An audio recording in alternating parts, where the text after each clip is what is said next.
Bonjour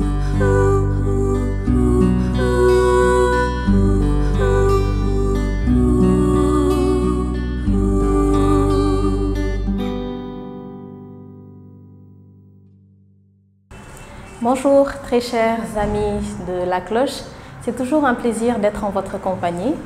Je me présente Catherine Sambou pour vous servir pour votre émission préférée Modèle catholique. Alors sans plus tarder, nous allons commencer avec notre invité du jour qui est un monsieur qui n'est plus à présenter, en tout cas dans la sphère du Sénégal, disons de l'Afrique et peut-être même au niveau mondial pour son engagement, pour tout son dévouement, mais bien sûr pour toutes ses activités aussi diverses qu'importantes et intéressantes. Je veux tout simplement nommer Monsieur Gakou Fulgence, qui est un ami, qui est un frère de bien sûr plupart d'entre nous, jeunes de la communauté catholique du Sénégal. Alors Monsieur Gakou, aujourd'hui je vais vous tutoyer, je vais vous voyer. Bonjour et bienvenue dans votre émission Modèle catholique. Merci à toi Cathy déjà, merci à l'invitation également de la cloche, qui est un site bien sûr qui fait un excellent boulot au niveau bien sûr local mais également international, parce que je suis sûr que toutes ces émissions chrétiennes sont suivies à l'échelle nationale comme internationale, donc c'est tout le mérite vous revient. Et pour moi donc c'est un immense plaisir d'être ici présent, oui, pour un temps d'échange qui je l'espère sera fructueux pour tous ceux qui le suivront plus tard. Voilà, bien sûr, ce sera bien fructueux. Je vous disais tout à l'heure qu'on est avec Monsieur Gakou. Ce n'est pas pour rien que je le vous vois, en ce sens où aujourd'hui, au-delà de sa casquette de chantre, Fulgence, nous le découvrons sous une autre casquette et bien intéressante, et qui nous souhaitons vraiment constitue le début d'une aventure vraiment longue et fructueuse également. Je reprends tes mots. Vous voyez en mes mains le livre Everest. Il s'agit tout simplement de sa première œuvre que nous allons aujourd'hui parcourir, et lui, bien sûr, nous laisserons le soin de nous faire une belle et brève présentation de son livre. Alors, Fulgence, aujourd'hui, Monsieur Gakou, je dirais, est-ce que vous pouvez un peu revenir sur votre parcours qui vous a conduit à l'écriture de cette belle œuvre? Merci pour la question, quand même pertinente et surtout actuelle, hein, parce que comme vous le dites, puisque vous m'avez vouvoyé, je vous voirai également. Donc, comme vous le dites, absolument, c'est un livre qui est sorti il y a de cela un mois, plus exactement le 25 février dernier. Et comme le titre l'indique, qui est rattaché à une montagne, mais pas des moindres, hein, la plus haute montagne du monde, Everest, 8848 mètres d'altitude. C'est une façon pour moi de signaler en tout cas le trajet que chacun d'entre nous a à parcourir pour atteindre la plus haute montagne de sa vie. Et pour cela, me référant à mes différentes expériences, mes modestes expériences de vie et différents échanges également que j'ai eus à propos de ce sujet, il me fallait le rendre beaucoup plus palpable et beaucoup plus concret, ce qui m'a poussé donc à écrire ce livre, Everest. Voilà, ce qui l'a poussé à écrire ce livre. Alors nous allons faire un tout petit pas en arrière, parce que nous avons tous connu Fulgence en tant que chantre. Mais aujourd'hui, sous quel cieux est-ce que Fulgence a découvert un autre amour, une autre passion qui a conduit à ça? Je pense qu'il est important également de revenir sur qui est Fulgence, son évolution professionnelle, en dehors de vraiment sa vie dévouée à l'Église. Très bien. Alors, je pense qu'il n'y a qu'un seul pas entre la personne artiste, entre l'artiste. D'ailleurs, l'artiste, le propre de l'artiste, c'est le fait de vivre, mais également de faire vivre ce qu'il vit au plus profond de lui. Et ça se passait donc sur la scène musicale. Donc, il n'y a qu'un seul pas entre le vécu concret et le vécu également partagé au travers de l'écrit. C'était cette envie de partager qui m'a toujours abouti au travers de la scène, au travers de ma musique, au travers de mes concerts, qui m'a poussé donc à essayer de le rendre beaucoup plus palpable. Alors, je pense qu'ici, dans ce livre, ce qui est sûr, c'est que ce n'est que le reflet le modeste reflet de ce que j'ai vécu pendant toutes ces années de carrière musicale et que j'ai pu emmagasiner et capitaliser comme expérience pour pouvoir le partager en vue de tous ceux qui ont un rêve, en vue également de booster tous ceux qui ont une envie de pouvoir non seulement rêver, mais également de tendre vers l'atteinte de leur rêve. Alors, c'est ce rêve, j'imagine, qui vous a conduit à ce livre auquel nous revenons. Ouais. Donc, au-delà de ce rêve, est-ce qu'il y a des points essentiels ou particuliers de votre expérience de vie qui vraiment vous ont le plus motivé à la rédaction de cette belle œuvre? Très bien. Alors, déjà dans cette œuvre, il y a quelques expériences, des expériences vécues, mais également dans lesquelles, ou plutôt après les avoir bien traitées, ces expériences, j'ai pu en tirer des leçons de vie qui aujourd'hui sont utiles pour moi, sont utiles également pour tous ceux avec qui, modestement, j'ai eu l'occasion de les partager. Donc, s'il y a une expérience en particulier que j'ai eu à évoquer dans ce livre, concrètement, et relative, bien sûr, à la scène musicale, j'irai directement en 2013, au tout début de ma carrière, où j'ai eu un rêve, où j'ai eu une envie qui était beaucoup plus forte que moi, pourtant étant très jeune, n'ayant pas les tenants et les aboutissants de cette histoire, mais il me fallait tout simplement expérimenter ce qui bournait au plus profond de mon cœur. Et aujourd'hui, je suis tenté de dire que c'était mon Everest, parce qu'il fallait non seulement rendre cela concret, au vu bien sûr, et également dans des contextes pas forcément favorables, il faut le dire, parce qu'on est quand même dans un pays où nous sommes fortement minoritaires, où un jeune de 22-23 ans se dit qu'il va chanter le Christ, faire un concert à Sorano, puis au Grand Théâtre. Aujourd'hui, ça passe bien, mais à l'époque, c'était pas forcément facile à entendre, encore moins à comprendre. Donc pour cela, pour moi, c'était un Everest, et un Everest qui aujourd'hui, si je ne l'avais pas surmonté, je pense que je serais passé à côté d'une très belle histoire. Effectivement. Je pense que la question qui allait suivre, c'était par rapport au choix du titre de cette œuvre. Réponse qui a été quand même déjà donnée, mais je tiens à la soulever encore pour que ça puisse être mieux approprié par tous les lecteurs et par les éventuels également lecteurs à qui bien sûr je conseille l'acquisition de l'Everest. Bien sûr. Alors déjà, il faut signaler également que c'est un livre qui n'est pas musical, surtout pas, mais c'est un livre qui retrace quelquefois, et dans quelques parties spécifiques, la vie peut-être, ou plutôt le vécu d'un artiste que j'ai été, mais pas seulement un artiste aujourd'hui qui est donc formateur, coach formateur et conférencier certifié John Maxwell en leadership, en art oratoire, mais également expert en analyse comportementale. Alors tout cela, marié donc à ma personne, fait que ce livre nous pousse donc, en tout cas moi, me pousse dans une action perpétuelle. En d'autres termes, je me permets de reconvoquer donc cette citation de la marque Nike qui nous dit ceci, qu'il n'y a pas de ligne de départ, qu'il n'y a pas de ligne d'arrivée, mais qu'il n'y a que de l'action dans cette vie. Et ce livre, donc, est de l'action. C'est le pas de plus qu'il me fallait faire après avoir fait modestement 10 années de carrière musicale, après avoir fait plusieurs scènes. Je me suis donc demandé, mais qu'est-ce que j'ai à offrir de plus? Vais-je continuer à stagner, à plutôt faire toujours la même chose, ou vais-je essayer de pouvoir partager modestement cette expérience que j'ai vécue? Et c'est pour cela que le titre, donc Everest, qui signifie encore une fois la montagne la plus haute du monde, vient nous dire que, alors, à ceux qui pensent avoir fait le tour de leur vie, il n'y a pas de ligne de départ, il n'y a pas de ligne d'arrivée, il n'y a que de l'action. À ceux qui pensent également qu'ils viennent à peine de commencer leur carrière professionnelle et qui se cherchent encore, à tous ces entrepreneurs qui se cherchent, que dois-je faire? Je leur renvoie encore cette même citation, il n'y a pas de ligne de départ, encore moins de ligne d'arrivée, mais il n'y a que de l'action. Donc ce livre, Everest, nous pousse non seulement à rêver grand, à rêver fou, oui, je puis me permettre de le dire, mais surtout à tracer donc, vers l'atteinte de notre mission de vie, de notre plus grand objectif de vie, pour ne pas dire de notre Everest. Alors, nous pouvons lire dans la préface du livre, en effet, Fulgence est un inspiré qui nous inspire. Donc vraiment, c'est à travers toute l'inspiration de Fulgence et à travers son action que constitue l'Everest qu'on va essayer de parcourir un peu le livre à travers ses différents chapitres. Alors, je propose qu'on essaie de scinder cette œuvre en 3 parties.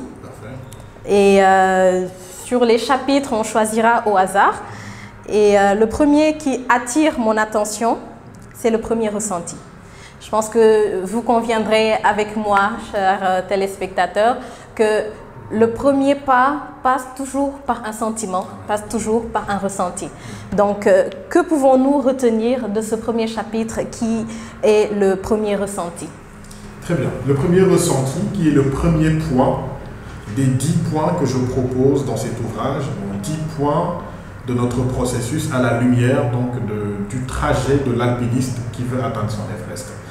Donc, le premier point, comme vous le dites absolument, c'est le tout premier ressenti. Alors, vous avez raison de le dire, tout part donc d'un sentiment, pour ne pas dire une sensation, d'un ressenti. Parce que comprenons-nous bien ici, il est question de se dire, de ne pas trouver un Everest global, général, que tout le monde partagerait, mais plutôt que chacun d'entre nous trouve son propre Everest à lui. Et pour cela, il faudrait donc se référer à ce que nous avons de plus cher, notre sensation, notre passion, notre premier rêve de gosse, tous ces rêves de gosse qu'on a enfouis dans les tiroirs pour la plupart du temps, parce qu'à première vue, toutes les raisons ne semblaient pas être réunies pour qu'on puisse les mettre en œuvre. Et donc ici, ce que je dis au lecteur, en tout cas qui je le souhaite sera son propre lecteur après avoir lu ce livre, ce que je lui dis, c'est que je lui suggère en tant que moi à revenir à son premier ressenti, à revenir à sa passion, à revenir en fait à son rêve d'enfant. À son premier wow. À son premier wow. Voilà, toutes ces histoires que nous avons vraiment mis de côté parce qu'à première vue, on s'est dit que papa ne sera jamais d'accord, maman ne sera jamais d'accord, je n'ai pas forcément les moyens pour pouvoir le faire, j'ai emprunté une voie qui n'est pas forcément une voie, en tout cas ça ne me mettrait pas forcément à l'aise, et pour leur dire, écoutez, ne les tuez pas, ne les étouffez pas ces premiers ressentis, laissez-les tout simplement germer en vous, parce que pour la plupart du temps que nous avons eu un rêve, que nous avons eu un ressenti, oui, je dois le dire, c'est souvent des piqûres de rappel par rapport à des prédispositions ou à des prérequis qui sommeillent peut-être en nous et que nous ne savons pas. Mais jamais nous ne saurons justement tous ces premiers ressentis, ce qui sont devenus à chaque fois que nous leur avons porté la main. Et d'ailleurs, la plupart des gens qui nous ont inspirés aujourd'hui, la seule différence entre eux et nous, c'est qu'ils étaient convaincus que leur cœur était la meilleure unité de mesure à laquelle ils pouvaient se baser pour pouvoir passer et surtout tracer pour atteindre leur Everest. Alors, mon Everest à moi est donc forcément lié à mon premier ressenti. C'est pour ça que je dis donc dans ce premier point, votre premier ressenti, ne l'étouffez plus jamais. Laissez-le tout simplement s'installer dans votre cœur et à la lumière donc du restant plutôt de ce trajet, vous allez vous rendre compte très certainement qu'il s'agissait bel et bien de votre Everest. Notre premier ressenti. Alors, il est important aujourd'hui, vous le retiendrez bien avec moi et bien sûr avec Fulgence, qu'il est important de toujours peser et mettre la main et surtout oser son premier ressenti si vraiment nous voulons en venir à réaliser ce que nous voulons et ce que nous sommes réellement. Alors je suis tentée vraiment après la revue de cette première partie de revoir tous les chapitres en fait. Mais il faudrait qu'on puisse quand même laisser le goût à nos spectateurs, nos téléspectateurs, d'aller eux-mêmes vers l'information et de la découvrir. Donc, nous allons alors sauter. Je lis bien pour vous. 1, 2, 3 pour venir au 4e. Et il s'agit tout simplement de commencer maintenant. Commencer maintenant parce qu'à tous ceux qui ont pu atteindre le sommet de leur Everest un jour, il leur a fallu commencer un jour. Un début. Il y a ce qu'on appelle le fait de poser la première pierre. On a l'habitude de le voir à chaque fois qu'il y a des constructions de grands baptistes. Qu'est-ce qu'on s'est dit tout le temps? La pose de la première pierre. Le premier pas de poser. Alors, malheureusement, souvent, vous avez peut-être connu cet ami à chaque fois en fait, qu'il est venu vous parler d'un certain projet. Oui, ce projet était porteur. Alors, il vient vers vous, Cathy. Alors, j'ai un projet et vous lui avez répondu. Ah oui, c'est super. Donc, vous étiez enthousiaste à l'idée de cette histoire. Mais 2 semaines plus tard, il revient vous voir, ou plutôt vous-même, vous retournez le voir à lui dire, alors, le projet, tu l'as lancé, il vous dira, non, je suis en train encore de travailler là-dessus. 1 mois plus tard, il vous dira, oui, j'ai presque fini. Et 3 mois plus tard, finalement, le projet, il tombe à l'eau. Alors, quand ces genres de situations arrivent, la plupart du temps, c'est parce que ces individus ne veulent pas passer du connu à l'inconnu. Ne veut pas passer donc de la théorie qu'il maîtrise pour la plupart du temps à la pratique qu'il ne maîtrise pas pour la plupart du temps. Et à partir de là, ce qu'on demande à ces gens-là, vous savez, pour qu'on puisse avoir une parfaite analyse et surtout qu'on puisse se faire un point total de votre trajet, de votre Everest, on se basera sur deux choses, pas sur une chose, sur la théorie, mais également sur la pratique.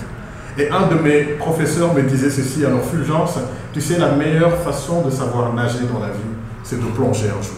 Forcément. Forcément. Et il va falloir un jour plonger, mais pas plonger pour se faire mal, au contraire.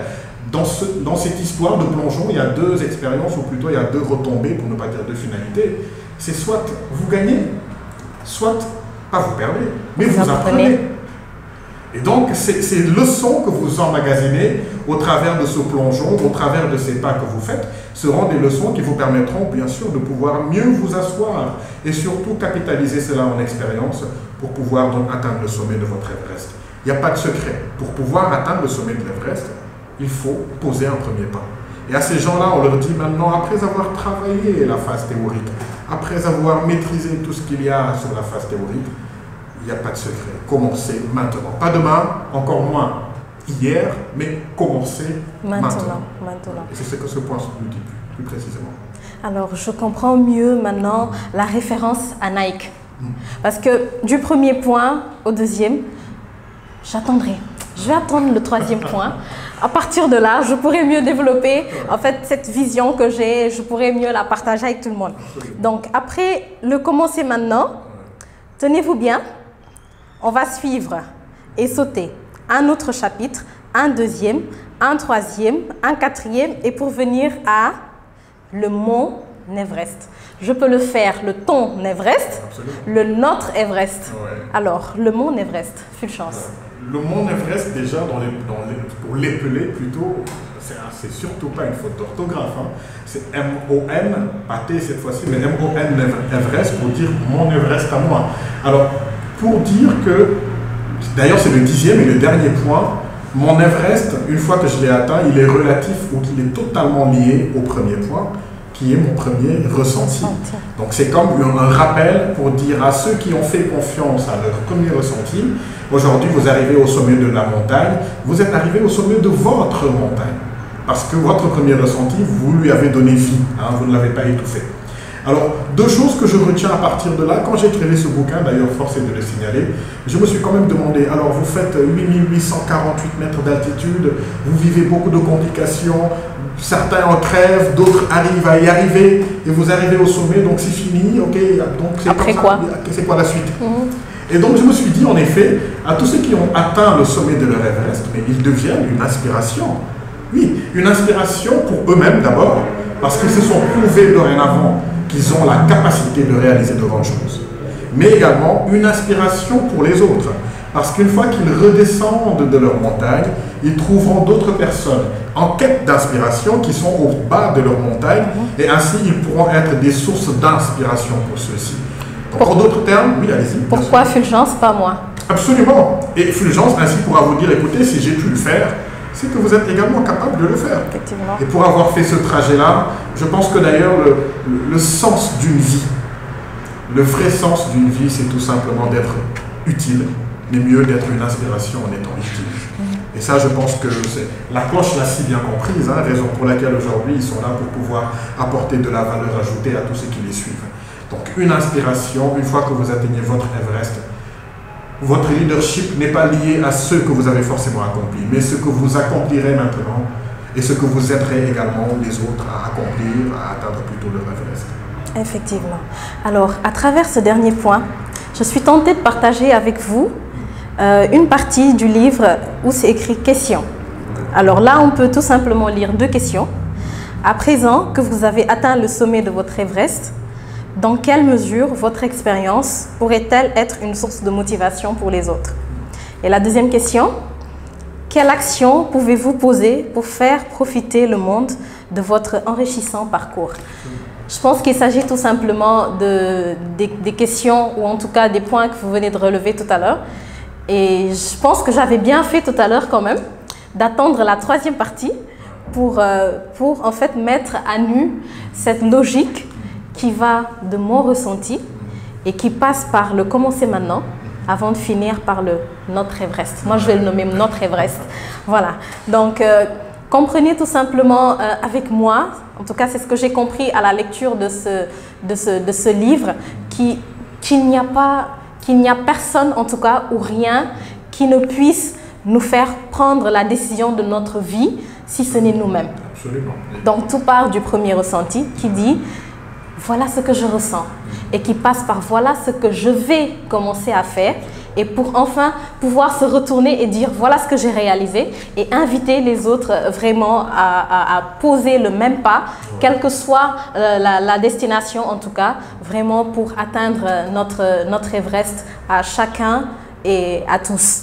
Donc, je pense qu'il est important de vraiment parcourir ce livre et de le partager autour de nous, bien sûr. Mais partager ne veut pas dire un livre pour 50 personnes quand même. Hein? C'est bon de le signaler. Ouais, voilà, il est bon de le signaler. C'est très bon de le signaler. Man aussi de médias petit combat, non? Je vois ça. Voilà, donc il faudra après qu'on revoie les termes du contrat commercial, non? Je te fais confiance, totalement.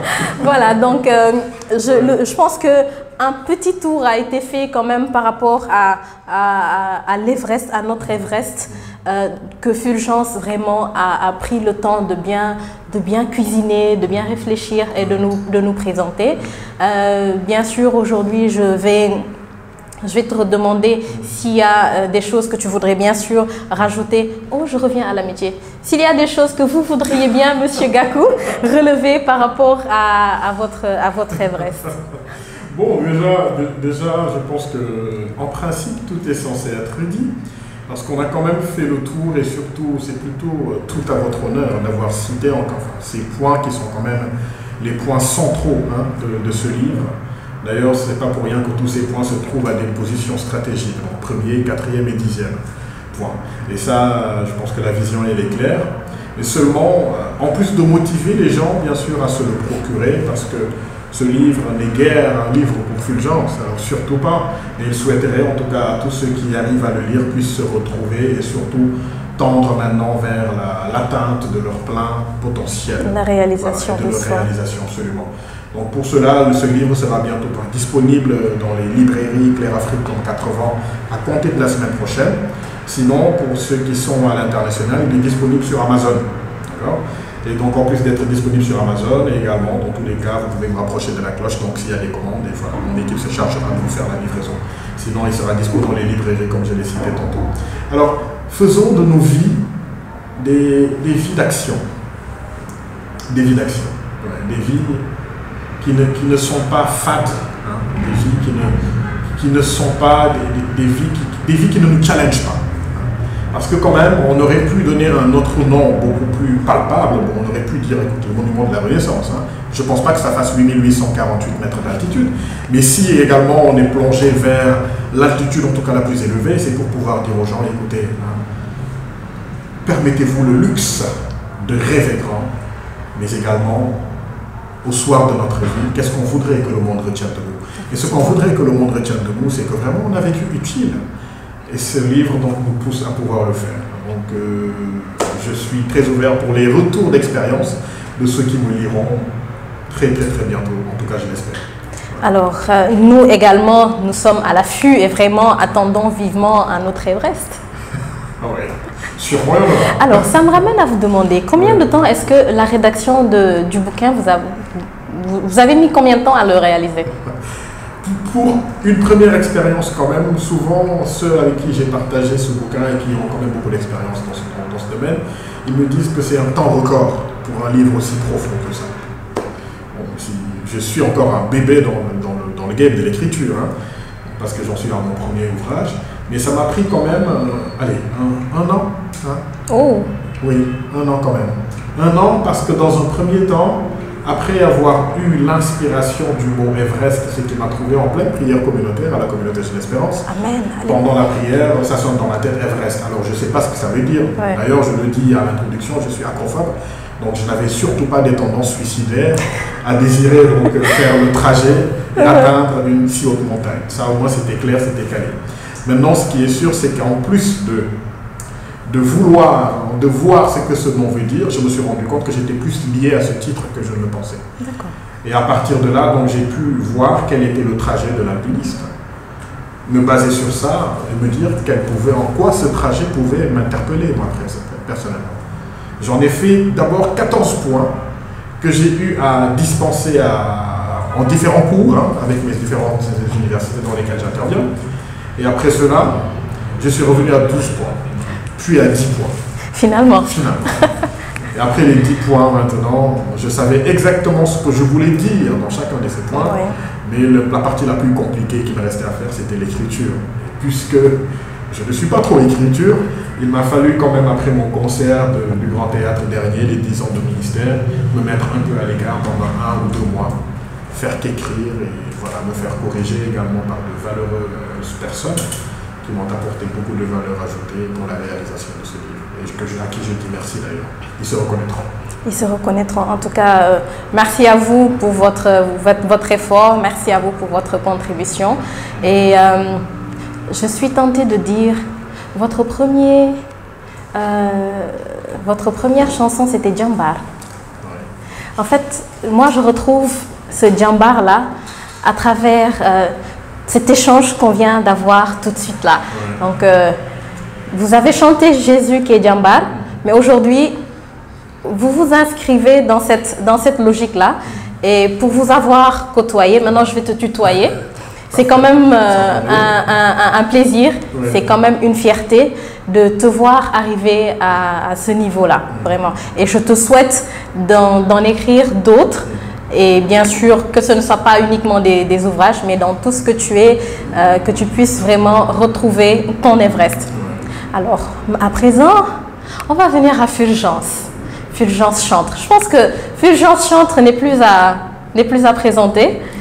Et on va peut-être essayer de te titiller un peu pour voir d'un point de vue perspective, d'un point de vue état même, où est-ce que Fulgence Chantre en est par rapport à son orientation professionnelle qu'il a, disons, pas traîné, mais qu'il a un peu mûri. Oui. Est-ce que Fulgence va se reconvertir ou alors Fulgence va vraiment continuer à nous faire plaisir? Je suis un passionné, Cathy. Je suis un pur passionné en toutes choses. D'ailleurs, avant de me lancer dans un quelconque Everest, je me débrouille d'abord pour être sûr. Je me pose d'abord la question, est-ce que j'aime vraiment cela? Et pour avoir fait 10 ans de carrière, 10 ans de musique aujourd'hui, donc je pense que la question ne se pose pas. J'adore chanter. Et plutôt, j'adore partager au travers de la musique. La musique et moi, je pense que nous sommes liés à vie. Hein. Maintenant, dans la forme également, c'est sûr qu'après quand même 10 ans de ministère, on se pose un tout petit peu et on essaie de voir comment peut-être nous pouvons améliorer la chose, ou plutôt comment nous pouvons donc, grandir et faire grandir. Ce qui m'a poussé dans un premier temps à me lancer dans le coaching déjà.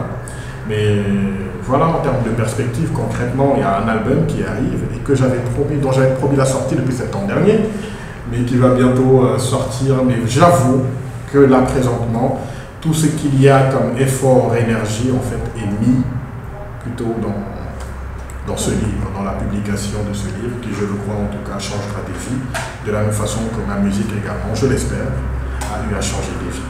Et après cela, il y aura un album et bien sûr, il y aura un rendez-vous annuel qui se déroulera très certainement pas au Grand Théâtre cette année parce qu'on voudrait changer la formule. Donc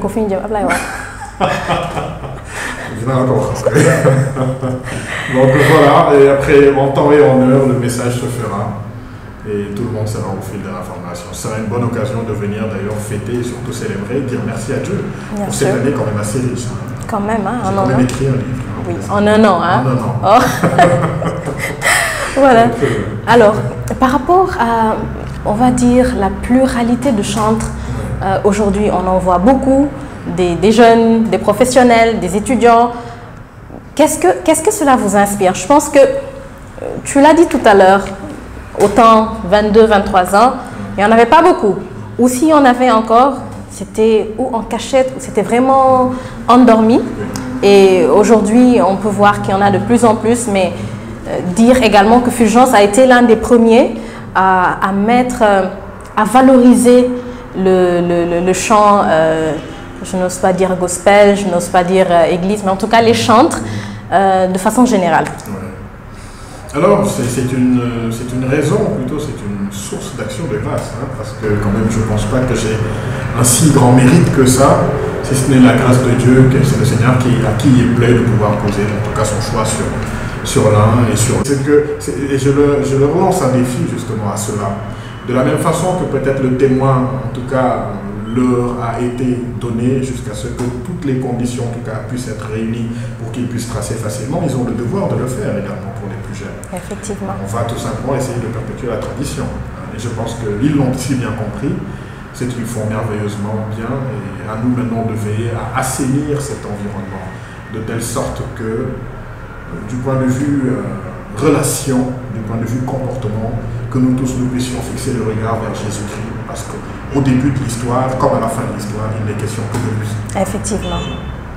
Et justement, par rapport à ça, aujourd'hui, Fulgence, il a fait sa carrière en tant que chantre, mais il a également été accompagné par la communauté Jeune Espérance. Il a également été accompagné par des prêtres religieux, ainsi de suite. Est-ce qu'il ne serait pas bien de donner un conseil pour... tout à l'heure, tu as parlé d'orientation, de recadrement par rapport à la solidarité qu'il peut y avoir entre vous, par rapport à la bonne entente qu'il peut y avoir entre vous. Mais je pense qu'il serait aussi important, non, de revenir sur l'importance de faire focus sur Jésus-Christ. C'est ce sur quoi tu as terminé tout à l'heure. Mais j'aimerais peut-être t'inviter à lancer un message à tous ces jeunes, je dirais, pépites, qui sont en train de grandir, qui sont en train de nourrir leur passion. En leur lançant un message à eux, je lance également un message à toute la communauté catholique. Et même chrétienne, je suis tenté de dire, en tout cas tous les amoureux de Jésus-Christ, lorsqu'il est question de lui. Alors, je me place également dans le contexte d'il y a de cela 10 ans, où, à première vue, toutes les conditions n'étaient pas forcément réunies. Dieu m'a fait grâce, j'ai toujours eu le soutien, comme vous le dites, de ma famille, mais également de Jeune Espérance, qui continue de me soutenir encore aujourd'hui, parce que je fais partie de cette communauté. Donc, en plus de la communauté Jeune Espérance, toutes ces paroisses dans lesquelles j'ai officié, que j'officie, mais également des merveilleuses personnes comme vous. Hein? En commençant par toi, là c'est moi qui vais te tutoyer, parce que tu as quand même été une actrice incontournable dans la réalisation, pas de la carrière de Fulgence, mais de la musique gospel sénégalaise aujourd'hui. Et je pense à tous ceux qui, de près ou de loin, ont toujours soutenu cette œuvre-là, par ce qu'ils avaient. Voilà. Donc, concrètement, aujourd'hui, je pense que ces jeunes, ils savent ce qui les attend. Le contexte n'a pas forcément changé. On est toujours dans un pays à forte majorité musulmane. Et c'est un vrai Everest, cette histoire de la musique gospel. Tous ceux qui ont eu à s'y frotter ont pu le sentir, hein, et continuent d'ailleurs de le sentir aujourd'hui. Mais c'est dans ces complications que l'histoire devient beaucoup plus intéressante. Parce que c'est ainsi qu'on pourra raconter quelque chose. Hein. Et quand on arrivera à raconter, ce sera sur la base de ce qu'on a vécu, de bien, de moins bien, et ce qui nous a forgé et qui nous a poussé donc à aimer davantage ce guerre-là. Tout à fait. Très bien. Donc, encore une fois, c'est l'occasion, bien sûr, d'anticiper légèrement et de dire à toute la communauté catholique, toute la communauté, sans exception, hein, quelles qu'en soient les classes et les rangs également sociales, et j'en passe, de pouvoir soutenir l'œuvre du Seigneur. Les chantres seuls ne peuvent pas le faire.